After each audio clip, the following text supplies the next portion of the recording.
Jupiter is the biggest planet in our solar system, but its time is almost over, because right now we're using the most powerful bombs that our planet has to destroy the gas giant.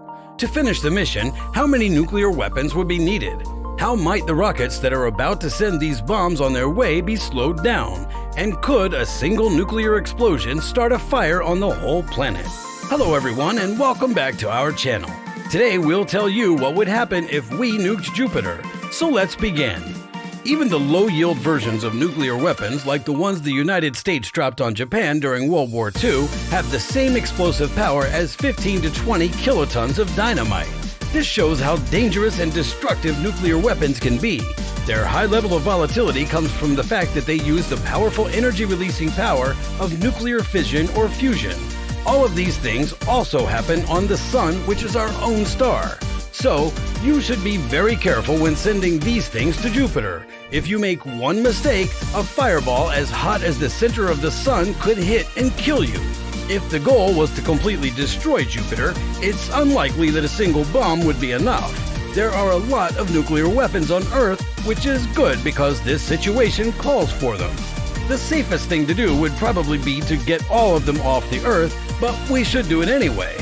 Since military operations are supposed to be kept secret, it's hard to put a number on them. About 12,000 weapons are thought to be in the world's arsenal, with the United States and Russia vying for the top spot between 5,500 and 6,000 weapons each. To put it simply, it doesn't make sense to put this off. Let's get these rockets off the ground as quickly as possible. About 970 million kilometers separate Jupiter from Earth.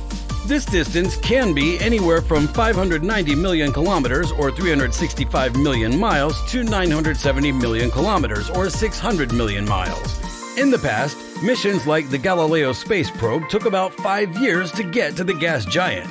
If we used our rockets, we would not have to do this. Galileo had to move at a speed that let it get close to Jupiter's orbit. All it would take is a head-on collision with Earth. This makes the total number of days needed to finish the job somewhere between 550 and 650. But you shouldn't drive so quickly or in such a dangerous way. You must be careful not to bomb something else by accident.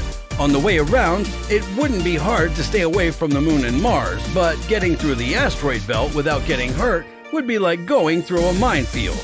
There are millions of asteroids in the space between Mars and Jupiter. Even though the average distance between them is about 966,000 kilometers or 600,000 miles, which isn't too bad, there are times where it feels like there's not enough room. Some of this is Jupiter's fault, but not all of it. Because the planet has such a strong gravitational pull, many of them will stick together in groups that are called families. If you go through it carelessly, like the Flora family did, you better hope that none of our rockets will hit any of the 400 asteroids that were in it. So that you have the best chance of being successful, you should try to move your rockets through the Kirkwood gaps. There are almost no asteroids in this part of the asteroid belt, because it would be terrible to see all of the nuclear weapons on our planet explode at the same time in a blinding chain reaction before we could reach our goal. When the first of our bombs went off on Jupiter, it would look like a bright flash from Earth. At the same time, this would happen. In a way similar to what happened when comet Shoemaker Levy 9 crashed into Jupiter in 1994. But this only gave off 5% of the energy of the Tsar Bomba, which was the most powerful bomb ever made, gave off.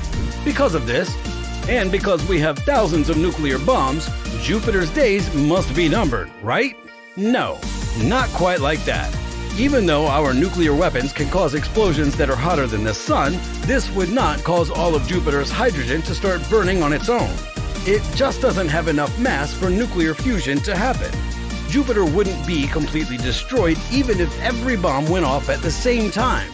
To do this, we would have to send out at the same time the same amount of energy that the Sun makes in 160 years. And it would take about a billion nuclear weapons to cause such a powerful effect. A little bit more than the 12,700 we already have. To make that many bombs, you would need a total amount of materials that is about twice as big as Ganymede, which is the biggest moon in the solar system and goes around Jupiter. Not an easy job, since it's bigger than both Mercury and Pluto. But still, you must think how big of a nuke would destroy Jupiter. When 1 gram of antimatter is mixed with the same amount of matter, 180 terajoules of energy are made. This takes 1,016 tons of antimatter. This is the same as an asteroid 100 kilometers wide that is made up of nothing but antimatter. But this makes me wonder what would happen if we destroyed one of the planets in our solar system. Is it possible to change where the Earth goes? Everything depends on which planet you decide to destroy. Jupiter may be the most important planet in the inner solar system because the asteroid belt is in charge of Jupiter. Without Jupiter, the belt could become unstable, which would increase the amount of debris in the inner solar system. Jupiter acts like a sponge for asteroid and comet pieces that wander into the inner solar system. It soaks up a lot of these rogue pieces of rock. So Jupiter is pretty much unbreakable unless it hits something the size of the Sun. The big red spot on Jupiter is a hurricane that's been going on for at least 300 years and is bigger than the Earth. It wouldn't even notice a single nuclear bomb. If every nuclear bomb we've ever made went off at the same time, no one would even notice. Take into account the comet Shoemaker-Levy 9, which did hit Jupiter. The biggest piece, called Fragment G, had an impact energy of about 6 million megatons of TNT, which is about 600 times the total amount of nuclear weapons in the world. How did it turn out? There was a huge fireball and a black spot the size of the Earth that got smaller over time. The Tsar Bomba was the biggest bomb ever used on Earth. It weighed 50 megatons. This would have been about 1 over 120,000 times smaller than Shoemaker-Levy, so it would have had almost no effect. There won't be any trouble for a long time. But why should we nuke it? What has poor Jupiter even done to us? Have the Jovians made a war declaration? Did they send their spaceships over our southern border without the right paperwork? One could always set off a nuclear bomb in Jupiter's upper atmosphere, but because Jupiter's atmosphere is so thick, 5,000 kilometers, and it doesn't have a surface, this would be very hard to do. It wouldn't make much of a difference. Check out the red spot on Jupiter. As of April 3, 2017, the Great Red Spot on Jupiter is 16,350 kilometers or 10,160 miles wide, which is 1.3 times the size of Earth. The tops of the clouds in this storm are about 8 kilometers or 5 miles higher than the clouds around it. In comparison, an explosion from a thermonuclear device wouldn't do anything. Have we tried to blow up Jupiter? There have been no nuclear weapons launched higher than low Earth orbit. We did, however, let some radiation get to Jupiter. The Galileo space probe went around Jupiter from 1995 to 2003. It was powered by a radioisotope thermoelectric generator that used a chunk of plutonium-238 to make heat. At the end of its mission, the probe was purposely sent into Jupiter's atmosphere.